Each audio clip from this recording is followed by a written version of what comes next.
Update India TV, हर खबर सच्चाई। राळेगाव तालुक्यातील शेतकरी बांधवांनी खरीप व रब्बी हंगामाप्रमाणेच उन्हाळी हंगाम 2024 ते 2025 मध्ये पिकाची नोंदणी mobile app digital crop survey DCS द्वारे दिनांक 1 एप्रिल 2025 पासून मे 15 पर्यंत करून घ्यावी। अमित भोईटे, तहसीलदार राळेगाव तालुक्यातील शेतकरी बांधवांनी खरीप व रब्बी हंगामाप्रमाणेच उन्हाळी हंगाम 2024 व 2025 मध्ये पिकाची नोंदणी mobile digital crop survey DCS द्वारे दिनांक 1 एप्रिल 2025 पासून संपूर्ण राज्यात DCS मोबाईल ॲप व्हर्जन 3 वर सुरू करण्यात आले।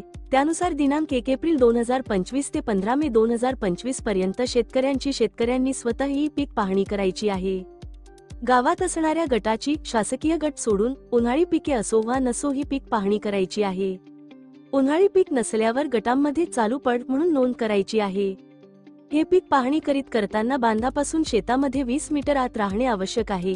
तलाठ्यांनी शेतकरी व सहाय्यक स्तरावरील 100% पीक पाहणीला मान्यता द्यावी। फक्त हंगाम सुरू असताना पीक पाहणी दुरुस्तीकरिता मंडळ अधिकारी यांना व्हेरीफायर लॉगिन सुरू करण्यात आलेले आहे। तसेच ई पीक पाहणी करताना पिकाचे 2 फोटो घेण्यात येऊन साठवावे। ई पीक पाहणी करताना उपरोक्त बाबीचे अवलोकन करून गाव स्तरावर मंडळ स्तरावर प्रबोधन करून ही पीक पाहणी 100% पूर्ण करून घेण्याचे आवाहन तहसीलदार अमित भोईटे यांनी केले आहे। यवतमाळ जिल्हा प्रतिनिधी विनोद माहुरे।